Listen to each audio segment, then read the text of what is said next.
राधे राधे, जय श्री कृष्णा। आज मैं आपको बैसाख मास की बड़ी चौथ की कहानी सुनाने जा रही हूँ। बैसाख मास की बड़ी चौथ में दो कहानियाँ चौथ की होती हैं। एक गणेश जी की सुनाऊंगी, एक आड़ी बाड़ी की सुनाऊंगी, एक तपसी और लपसी की और एक नगर बसेरी की कहानी सुनाऊंगी।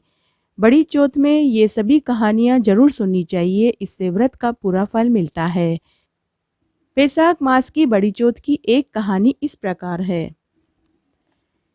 बैसाख मास की बड़ी चौथ की दो कहानियां हैं। उसमें से पहली कहानी इस प्रकार है। एक गांव में एक विधवा बुढ़िया माई थी। वह अपने एक लड़के के साथ रहती थी। बुढ़िया माई अपने बेटे की दुआ सलामती के लिए 12 महीने की चौथ का व्रत किया करती थी। हर महीने की चौथ पर वह बनिए की दुकान से गुड़ और घी लाती थी। उसके वो 4 लड्डू बनाती थी। एक लड्डू वह चौथ माता के चढ़ाती थी, एक लड्डू वो बेटे के लिए रखती थी, एक लड्डू चंद्रमा को अर्घ्य देकर बच्चों में बांट देती थी और एक लड्डू वो खुद खाती थी। एक बार उसका बेटा अपनी चाची से मिलने गया। उस दिन बैसाख चौथ थी तो उसकी चाची बैसाख चौथ माता की पूजा कर रही थी। बुढ़िया के बेटे ने चाची से कहा कि चाची आप क्या कर रहे हो? तो चाची बोली कि बेटा, मैं तो साल की 4 चौथ का व्रत करती हूँ, लेकिन तेरी माँ तो घी के लड्डू खाने के चक्कर में हर महीने की चौथ का व्रत करती है।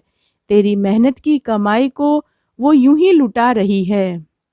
तब वह बुढ़िया माई का बेटा घर आया तो उसने देखा कि उसकी माँ भी चौथ का व्रत कर रही थी। बुढ़िया के बेटे को उसकी चाची ने अच्छे से कान भर दिए थे, अपनी माँ से नाराज था। बुढ़िया के बेटे ने अपनी माँ से कहा कि माँ, तू मेरी कमाई को घी के लड्डू बना बना कर खाती है। तू तो 4 लड्डू खाती है और मुझे एक लड्डू देती है। बुढ़िया माई ने कहा कि बेटा, ये 4 लड्डू मैं सारे खुद नहीं खाती हूँ। एक मैं चौथ माता को चढ़ाती हूँ, एक चंद्रमा को अर्घ्य देकर बच्चों में बांट देती हूँ, एक तुझे देती हूँ और एक खुद खाती हूँ। माँ ने बहुत समझाया लेकिन बेटा नहीं माना। चाची की सिखाई सीख से बुढ़िया माई के बेटे का दिमाग 7वें आसमान पर पहुंच गया और वो अपनी माँ से लड़ झगड़ कर परदेश कमाने की बोलने लगा। बुढ़िया ने कहा कि बेटा, तेरी सलामती के लिए मैं ये व्रत करती हूँ और तू ही परदेश जा रहा है। अगर तू जा रहा है तो ये चौथ माता के 5 आंखें हैं जो अपने साथ ले जा। जब भी तुझे कोई कठिनाई आए तो चौथ माता का नाम लेकर एक आँखा पूर देना। लड़का आंखें लेकर चल पड़ा। गुस्से के अंदर वो जा रहा था तो उसने जंगल की राह पकड़ ली। उसे जंगल में एक शेर मिला जो उसके ऊपर दहाड़ने लगा और झपट्टा मारने ही वाला था कि उसने चौथ माता का नाम लेकर एक आँखा पूर दिया। उसने एक आँखा चौथ माता का नाम लेकर पूर दिया और बोला कि हे चौथ माता, यदि मेरी माँ चौथ का व्रत करती है तो यह शेर बकरी बन जाए। उसी समय वह शेर बकरी बन गया। लड़के ने सोचा कि माँ सच में व्रत तो मेरे लिए ही करती थी, किंतु चाची ने मुझे गुमराह क्यों कर दिया। खैर कोई बात नहीं, अब मैं कमाने के लिए निकला हूँ तो खूब कमाई करके ही घर वापस जाऊंगा और अपनी माँ को पूरा सुख दूंगा। आगे गया तो उसे एक नदी मिली। अब उसे नदी पार करने के लिए कोई नाव नहीं मिली तो उसने फिर से चौथ माता का नाम लिया और एक आँखा पूर दिया। तभी उसे एक चमत्कार दिखाई दिया। नदी पर पुलिया दिखाई दी। फिर से उसने चौथ माता का जयकारा बोला और वापस से उसने अपनी माँ के चौथ के व्रत की बड़ाई मन ही मन में खूब करी और फिर उसने नदी पुलिया के ऊपर से चलकर पार कर ली। चलते चलते बुढ़िया का लड़का एक राजा की नगरी में पहुंचा। उसे बहुत प्यास और भूख लगी थी। वहां एक झोपड़ी में एक बुढ़िया माई बैठी और रो रही थी। बुढ़िया के बेटे ने पूछा कि अरे बुढ़िया माई, आप क्यों रो रही हैं? उस दूसरी बुढ़िया ने कहा कि बेटा, मेरे दुख को जानकर क्या करोगे? तुम बताओ, मेरी झोपड़ी पर क्यों आए हो? तब बुढ़िया के बेटे ने कहा कि अरे बुढ़िया माई, मुझे पानी पिला दो, और अगर तुम अपना दुख बताओगी तो शायद मैं तुम्हारी कुछ मदद भी कर सकूंगा। बुढ़िया ने कहा कि मेरी कोई मदद नहीं कर सकता, लेकिन बुढ़िया के बेटे ने कहा कि अगर तुम मुझे बताओगी नहीं तो मैं तुम्हारी मदद कैसे करूंगा। तब उस बुढ़िया ने कहा कि इस नगरी के पास एक पहाड़ी में एक बहुत बड़ी गुफा है जिसमें एक दानव रहता है। वह इस नगरी में आकर लोगों को मार जाता था। तब राजा ने हर घर में से एक आदमी को रोज उसके खाने के लिए भेजने का उसे वादा किया और कहा कि वह नगरी में कभी न आए।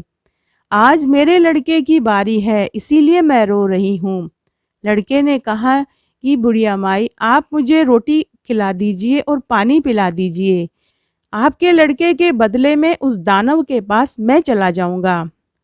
बुढ़िया ने खुशी खुशी उसे रोटी और दही दिया और पानी पिलाया। बुढ़िया का बेटा रोटी खाकर पानी पी लिया। जब राजा के सिपाही बुढ़िया माई के बेटे को दानव के पास ले जाने के लिए लेने आए तो उसकी जगह वह लड़का चला गया। उस लड़के ने कहा कि बुढ़िया माई, मैं जा रहा हूँ, तू अपना ध्यान रखना।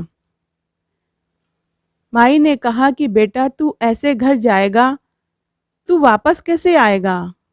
तब लड़के ने कहा कि बुढ़िया माई, मैं उस दानव को मारकर वापस आऊंगा, तुम खुद उसका चमत्कार देखोगी।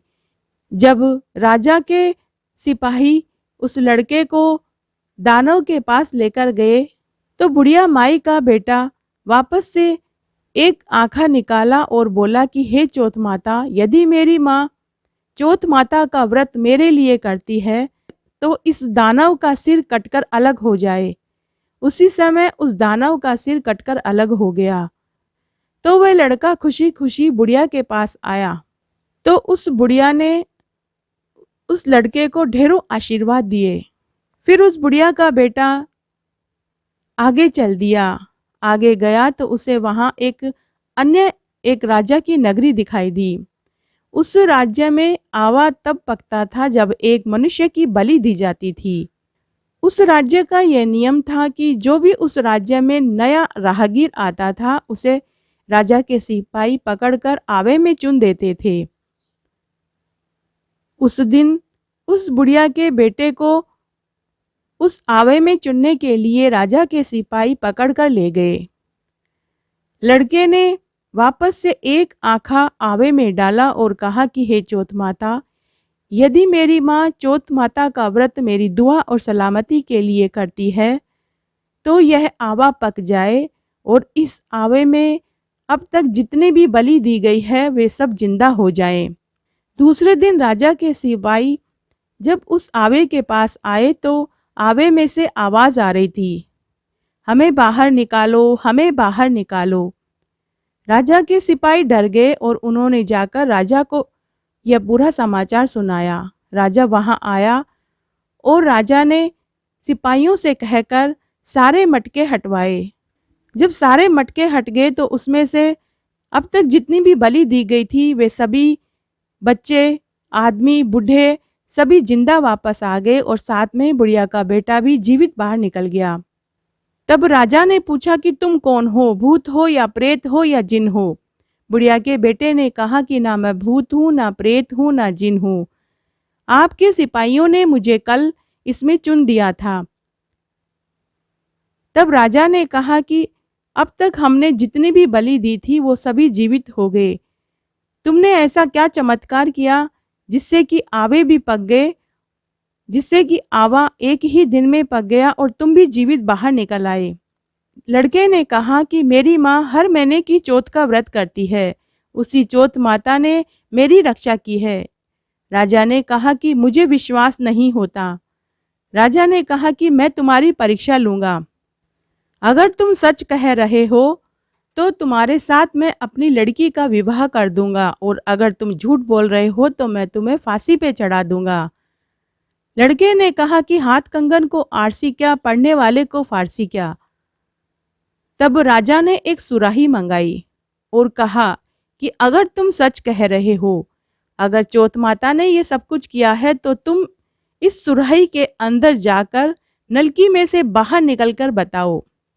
लड़के ने तुरंत चौथ माता का नाम लिया और एक आखा फोड़ दिया और वह भंवरा बनकर सुराही में चला गया और नलकी में से बाहर निकल आया। तब उस नगर का राजा बहुत प्रसन्न हुआ और उसने अपनी लड़की का विवाह बुढ़िया के लड़के के साथ कर दिया और पूरे नगर में ढिंडोरा पिटवा दिया कि सभी लोग चौथ माता का व्रत करेंगे। कुछ दिनों के बाद बुढ़िया के लड़के ने कहा कि राजा जी, मैं अपने देश वापस जाऊंगा। राजा ने खूब धन दौलत, लाव लश्कर, ऊंट घोड़े गाड़ियों के साथ अपनी जवाई और बेटी को विदा कर दिया। जब वह अपने नगर के निकट पहुंचा तो उसने नौकरों के साथ अपनी माँ को अपने आने की खबर भिजवा दी। उस नगर के लोगों ने जाकर उस बुढ़िया माई से कहा कि बुढ़िया माई, तेरा बेटा तेरी बहू को लेकर आ रहा है और खूब धन दौलत और खूब लाव लश्कर के साथ आ रहा है। बुढ़िया ने कहा कि तुम मेरा क्यों मजाक उड़ाते हो, मेरा बेटा तो मुझे छोड़कर गए हुए कई साल हो गए हैं। तब एक पनिहारी ने कहा कि बुढ़िया माई, हम सही कह रहे हैं, अगर तुझे विश्वास नहीं है तो खुद बाहर निकल कर देख ले। बुढ़िया ने झोपड़ी के बाहर आकर देखा तो खूब बैंड बाजे बज रहे थे और बुढ़िया को अपनी आंखों पर विश्वास नहीं हुआ। तभी उसका बेटा और उसकी बहू उसके पास आए और उसके पांव छुए। बुढ़िया माई ने अपने बेटा बहू को गले से लगा लिया और खूब आशीर्वाद दिया। बेटे ने कहा कि माँ, मुझे माफ कर दो, तू चौथ माता का व्रत करती थी, इसीलिए आज मैं यहाँ जिंदा हूँ और आज मैं इतना काबिल तेरे चौथ माता के व्रत से ही हुआ हूँ। और बुढ़िया माई का घर खूब धन दौलत से भर गया। 1 साल बाद ही बुढ़िया को एक सुंदर पोता भी हुआ। तो हे चौथ माता, जैसे आप उस बुढ़िया माई के ऊपर प्रसन्न हुई है, वैसे सबके ऊपर होना, कहने वाले को, सुनने वाले को और हुकारा देने वाले को। घटती हो तो पूरी हो तो परवान चढ़े, भूले बिसरे नाम तेरे भंडार में भरे। चंद्रमा को अर्घ्य देते समय क्या बोला जाता है वो मैं अब आपको बता रही हूँ। सोना की सांकली, मोतिया को सोहार, चौबाती को दीवलो, 4 पहर की रात, आम तले मारो सासरो, नीम तले मारो पीर, चारू गेला यू बहवें कीड़ी किसी नाल, बैसाख चौथ का चंद्रमा ने अर्घ देता, जीवो पूत भीर भरतार। इस प्रकार चंद्रमा को अर्घ्य देते समय यह बोला जाता है। आड़ी बाड़ी की कहानी। आड़ी बाड़ी सोनारी बाड़ी, जिमे बैठी कान कुंवारी काई पूजय, दशा माता की बाड़ी पूजय, दिहाड़ी बाड़ी की बाड़ी पूजय, गजानन भगवान की बाड़ी पूजय, सूरज भगवान की बाड़ी पूजय, विष्णु भगवान की बाड़ी पूजय, सत्यनारायण भगवान की बाड़ी पूजय, तुलसी माता की बाड़ी पूजय, अमावस्या की बाड़ी पूजय, एकादशी भगवान की बाड़ी पूजय, पथवारी माता की बाड़ी पूजय, धर्मराज जी की बाड़ी पूजय, पोपाबाई की बाड़ी पूजय, राम लक्ष्मण सीता माता की बाड़ी पूजय, विश्राम भाव जी की बाड़ी पूजय, संतोषी माता की बाड़ी पूजय, 33 करोड़ देवी देवताओं की बाड़ी पूजय। बाड़ी पूजय से काई होवे, अन्न होवे, धन होवे, लाज होवे, लक्ष्मी होवे, लाभ होवे, रिद्धि होवे, सिद्धि होवे, साईं जी को साथ होवे, पुता को परिवार होवे, पोता होवे, दोइता होवे, दोइता के लिए खीर खांड रांधे, पोता बहू के लिए राबड़ी रांधे, खाटी लागे राबड़ी, मीठी लागे खीर, चढ़ी चढ़ाई लेखी आई, गोरी ढूंढ बिंदायक, ढूंढना भरा भांडना, सोना का ढाकना, रिमता जिमता दूध से रांध्या, बहू परोसे सासू जी में, सासू परोसे बहू जी में, सासू खाट लिया बहू पाट लिया, मंदरिया मंदराली बात, गले टका का हार, आ बात कटे की है, अमूल्या की डाल की कहवे, सरोवर की पाल की कहवे, अन्न के आटे की कहवे, जल के लोटे की कहवे, तुलसी के क्यारे की कहवे, 4 भाई बहन की कहवे, जो भी मिले तो नगर नोता है, नगर न बन पावे तो 12 मन का लाडू करे, 12 मन का लाडू न बन पावे तो 6 मन का लाडू करे, 6 मन का लाडू न बन पावे तो 1.5 मन का लाडू करे, 1.5 मन का लाडू न बन पावे तो 1 मन का लाडू करे, 1 मन का लाडू न बन पावे तो 12 महीने की बात लेकर 12 सेर का लाडू करे, 6 महीने की बात लेकर 6 सेर का लाडू करे, 12 सेर में 3 सेर गुड़, 3 सेर घी, 6 सेर आटा लेकर 12 सेर का 12 लाडू करे, एक पानी की पनिहार की, एक रमता बालक न देवै, एक गाय का ग्वाला न देवै, एक सास की, एक बेटे की, एक बहू की, एक माँ की, एक बहन की, एक भाई की, एक पुरानी ओढ़त, एक छाना की छनियार, एक दशा माता के घड़े, एक तुलसा की क्यारे में रखे,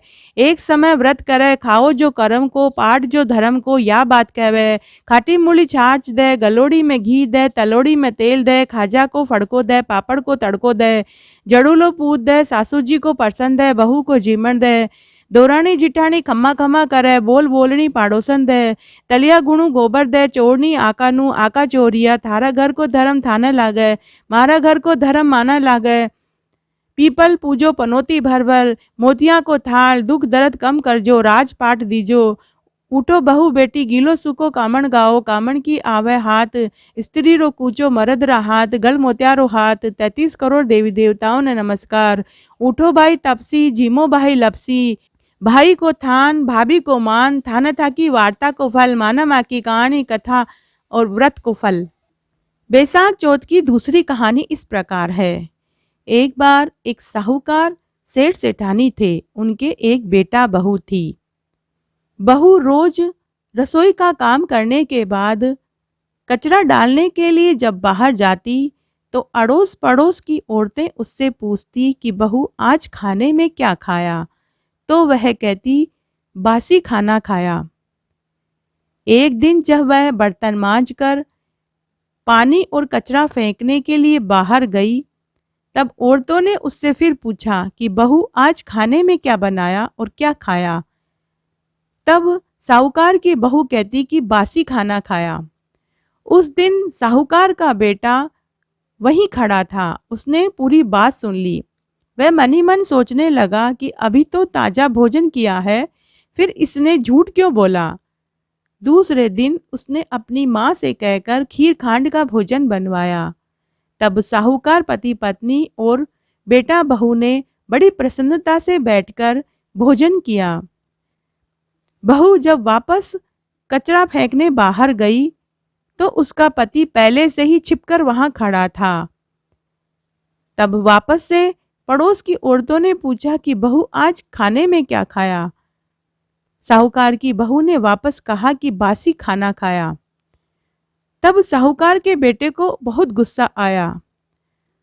उसने सोचा कि आज तो मैंने खुद खीर खांड का भोजन माँ से कहकर बनवाया था और हम सब ने खीर खांड का भोजन खाया है, फिर ये झूठ क्यों बोल रही है कि बासी खाना खाया है। जब रात को बहू कमरे में आई तो उसका पति पहले से ही बैठा हुआ था। उसने आते ही उससे पूछा कि तूने पड़ोस की औरतों को झूठ क्यों कहा कि तूने बासी खाना खाया है। बहू ने हंसते हुए कहा कि आप दादा परदादाओं की कमाई खा रहे हो, तो वह तो मेरे लिए बासी ही हुआ, आप तो कमाते नहीं हो।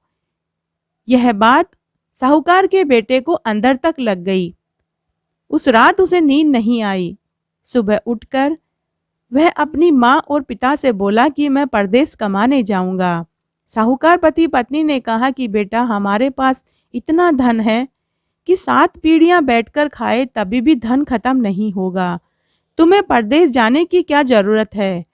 लेकिन साहूकार का बेटा माना नहीं, उसने जिद पकड़ ली। तब माँ ने उसे परदेश जाने की अनुमति दे दी और वह परदेश कमाने चला गया। परदेश में साहूकार के बेटे को एक सेठ के यहाँ नौकरी मिल गई।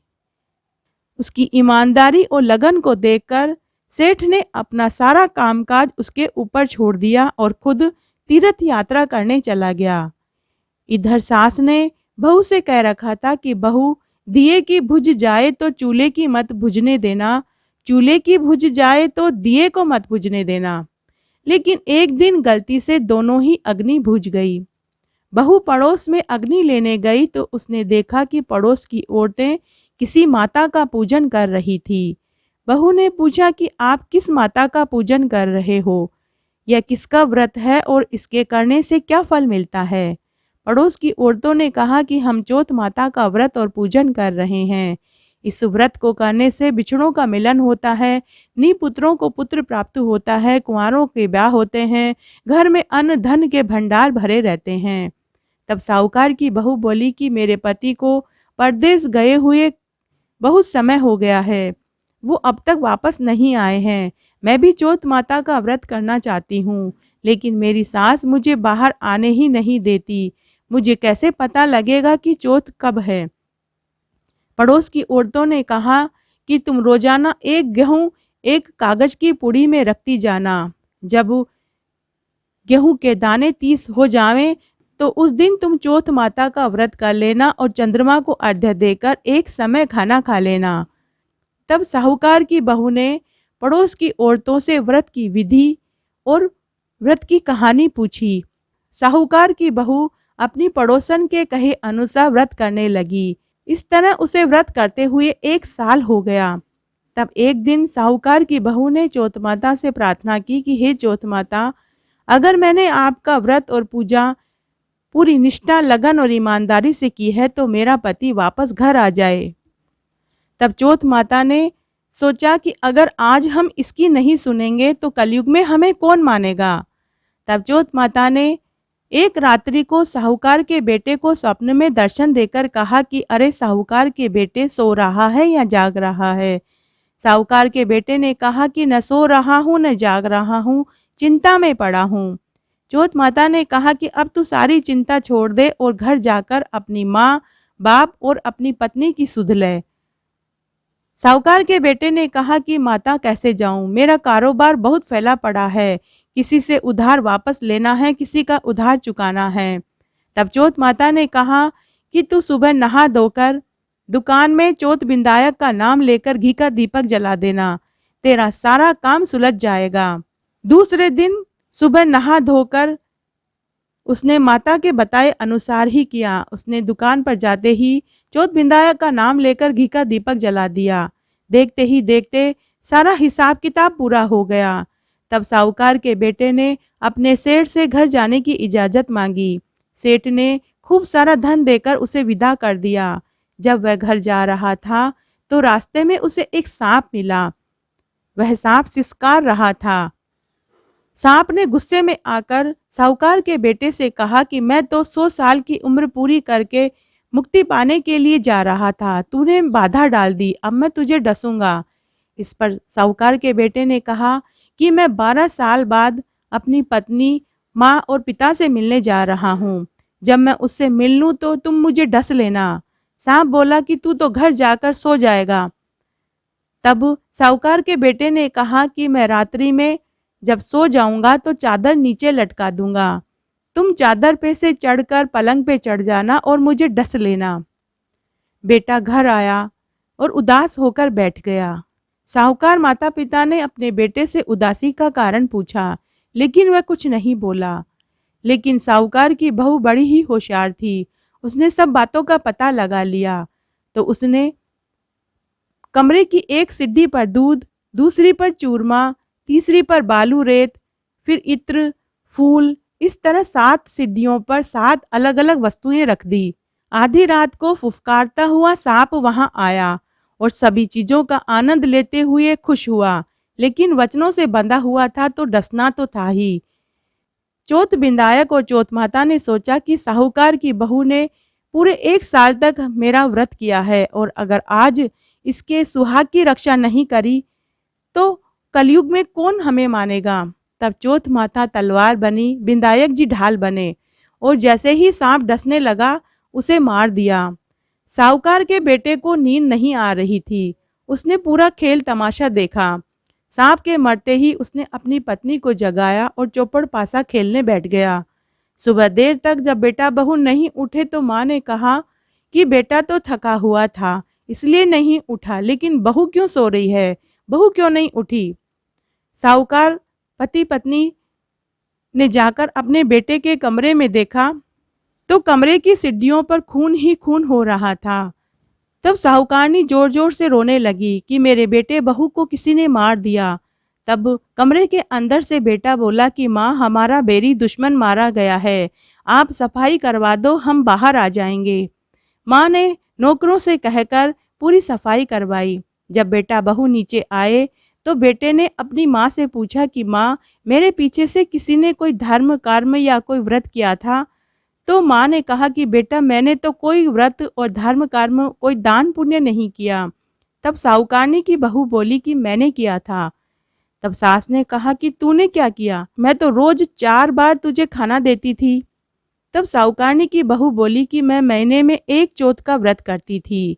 सुबह का खाना मैं पानी वाली को देती थी, दूसरी बार का खाना मैं गाय के बछड़े को खिलाती थी, तीसरी बार का खाना मैं उठियाने में गाड़ देती थी, चौथी बार का खाना मैं चंद्रमा को अर्घ्य देकर खुद खाती थी।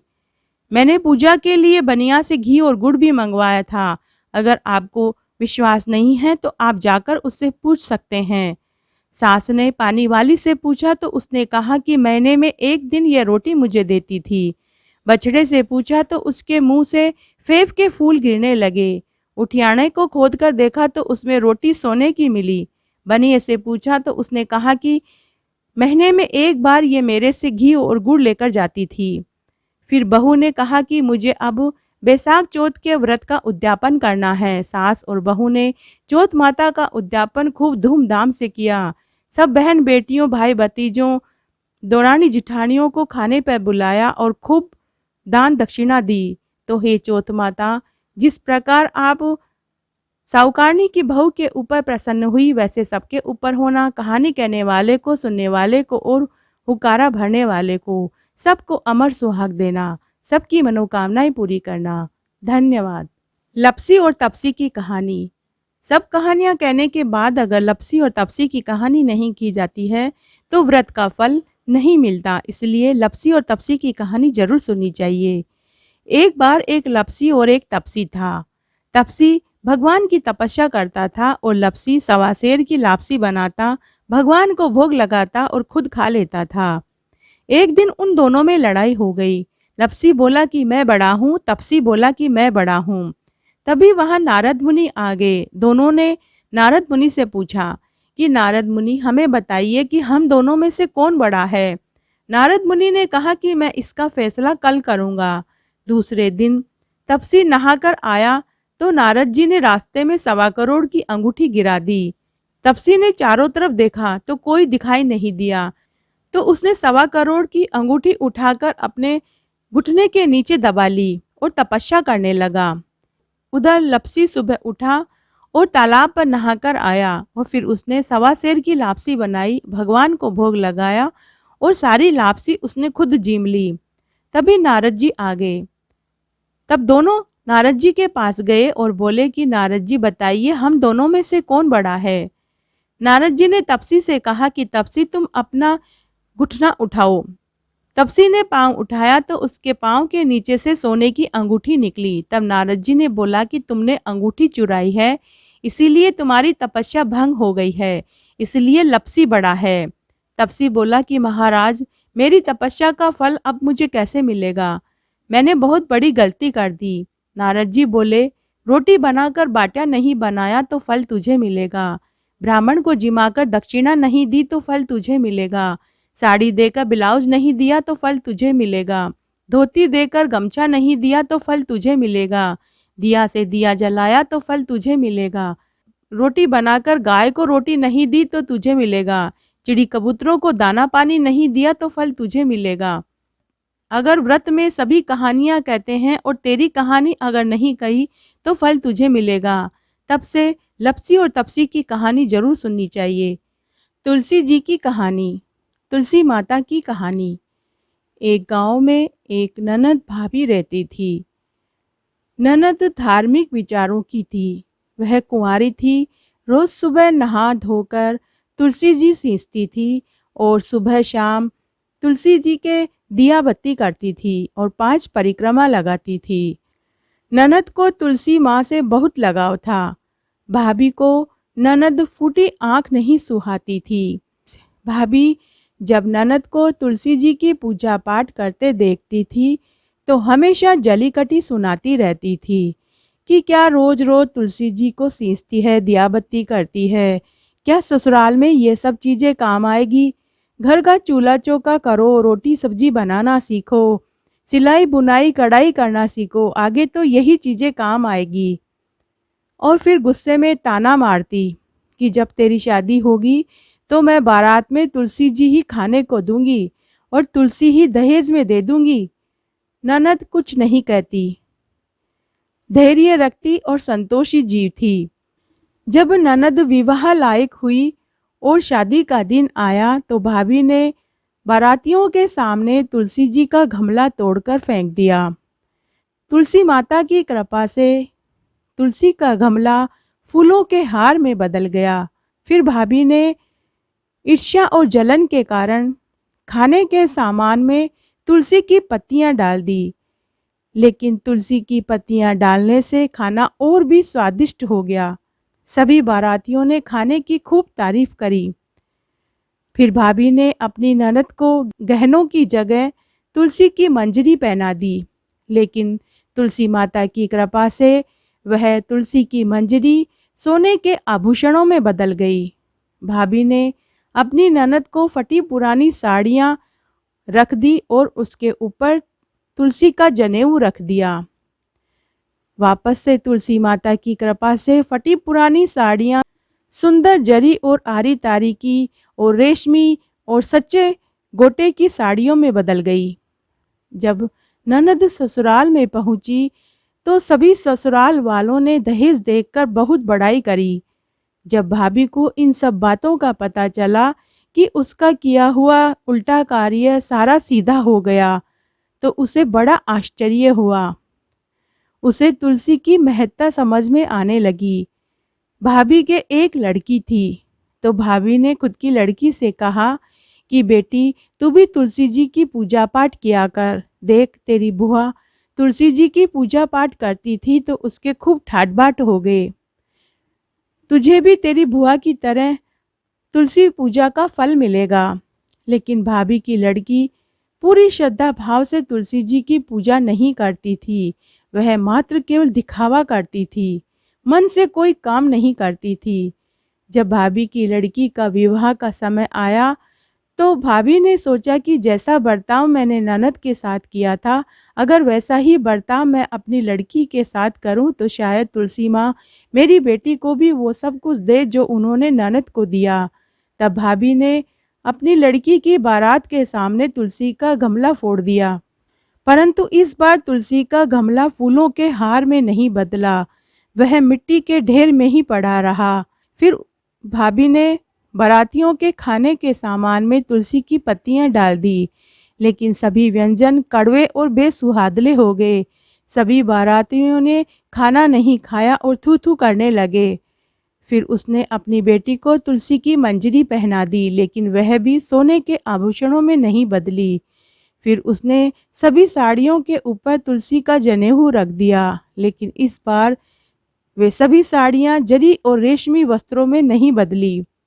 जब भाभी की लड़की ससुराल में पहुंची तो सभी बारातियों ने और ससुराल वालों ने लड़की की खूब बुराइयां की। भाभी की लड़की को ससुराल में बहुत दुख मिला। भाभी अपनी ननद को कभी मायके नहीं बुलवाती थी। तब एक दिन भाई ने विचार किया कि बहुत दिन हो गए हैं, बहन से मिलकर आऊं। तो उसने अपनी पत्नी से कहा कि मैं अपनी बहन से मिलने उसके ससुराल जा रहा हूँ, मुझे कुछ पैसे दे दो तो मैं गुड़ की भेली ले जाऊं। तब भाभी पहले से ही जल भून रही थी, तो उसने थैले में ज्वार भरकर दे दिया। पति कुछ नहीं बोला, वो चुपचाप ज्वार का थैला लेकर अपनी बहन के ससुराल की ओर चल दिया। वह बहुत दुखी और उदास हो रहा था। मन ही मन सोच रहा था कि मेरी बहन के ससुराल वाले क्या सोचेंगे कि पहली बार बहन से मिलने आया है और वो भी ज्वार लेकर आया है। तभी उसे एक गौशाला दिखाई दी। भाई ने ज्वार का थैला गाय के सामने उड़ेल दिया। तभी वहां गाय की देखभाल करने वाला एक हाली खड़ा था। हाली बोला कि अरे भाई, गाय चारा खाती है, आप सोने चांदी और सच्चे मोती गाय के आगे क्यों डाल रहे हो। भाई ने देखा तो उसे अपनी आंखों पर विश्वास नहीं हुआ। उसने झट से सच्चे मोती और सोने चांदी थैले में भर लिए और प्रसन्नता से अपनी बहन के ससुराल बहन से मिलने पहुंचा। बहन भाई से मिलकर बहुत खुश हुई। भाई ने अपनी बहन को उपहार में सोने चांदी व सच्चे मोती दिए। जय हो तुलसी माता की, जय हो तुलसी माता की। तो इस प्रकार आज मैंने विनायक जी की कहानी। एक गांव में एक ब्राह्मण पति पत्नी थे। ब्राह्मण गणेश जी का परम भक्त था। उसके घर में एक छोटा सा गणेश जी का मंदिर था। ब्राह्मण रोज ब्रह्म मुहूर्त में उठता, स्नान आदि से निवृत्त होकर गणेश भगवान की पूजा किया करता था। आरती करता, गणेश चालीसा बोलता। सुबह सुबह घंटी की आवाज से ब्राह्मणी बहुत परेशान हो जाती थी। एक दिन उसने गणेश भगवान की मूर्ति को छिपा दिया। जब ब्राह्मण तालाब से स्नान करके आया और मंदिर में गया तो उसे वहां मूर्ति नहीं मिली, तो वह उदास हो गया। उसने अपनी पत्नी से गुस्सा होकर बोला कि मेरे भगवान की मूर्ति कहाँ गई। ब्राह्मणी कुछ नहीं बोली। तभी गणेश भगवान जोर जोर से हंसने लगे। ब्राह्मण और ब्राह्मणी ने कपड़ा हटाकर देखा तो गणेश भगवान जोर जोर से हंस रहे थे। दोनों पति पत्नी ने गणेश जी को प्रणाम किया और ब्राह्मणी ने अपनी गलती की क्षमा मांगी। रिद्धि सिद्धि के दाता श्री गणेश भगवान बोले कि हे ब्राह्मण, मैं तेरी पूजा से प्रसन्न हूँ, तू अपने लिए कोई वर मांग ले। ब्राह्मण ने कहा कि हे गणेश भगवान, मेरे घर में आपका दिया सब कुछ है, मुझे एक पुत्र दे दीजिए। तब गणेश भगवान ने उसे धन, धान्य, वैभव, हीरे मोती और पुत्र सुख का वरदान दिया और जाते जाते उसके झोंपड़ी को ठोकर मार गए तो वह सुंदर मकान में बदल गया। ब्राह्मण और ब्राह्मणी बहुत खुश हुए। साल भर बाद ब्राह्मणी को एक सुंदर पुत्र पैदा हुआ। ब्राह्मण ने गणेश जी का गांव में एक बहुत सुंदर मंदिर बनवाया। सभी खुशी खुशी रहने लगे और उन्होंने अपना पूरा जीवन गणेश भगवान की सेवा पूजा में अर्पित कर दिया। तो हे गणपति देव भगवान, जैसे आप उनकी भक्ति से प्रसन्न हुए वैसे सबके ऊपर होना, वैसे सबको आशीर्वाद देना और अपना साक्षात दर्शन देना। घटती हो तो पूरी हो तो परवान चढ़े, भूले बिसरे नाम तेरे भंडार में भरे। धन्यवाद। नगर बसेरे की कहानी। सभी कहानियों के अंत में नगर बसेरे की कहानी भी जरूर सुननी चाहिए। लपियो लपेसरी तपियो तपेसरी, लपका न लपको फल मिले, तपका न तपको फल मिले, माना माँ की कहानी कथा को फल मिले। नगर बसेरो जो करे मलमल धोवे पा, ताता मंडल आपसी देसी मारी माँ देवन न मावसी, देसी मारो द्वारका को नाथ, मीठा मीठा घास बैकुंठा को वास, यो देसी मारो दीन बंधु दीनानाथ। इस प्रकार आज मैंने आपको बैसाख मास के चौथ के व्रत में इन सभी कहानियों को सुना जाता है वो मैंने सुनाई। अगर आपको ये कहानी अच्छी लगे तो please like, share and subscribe जरूर करें।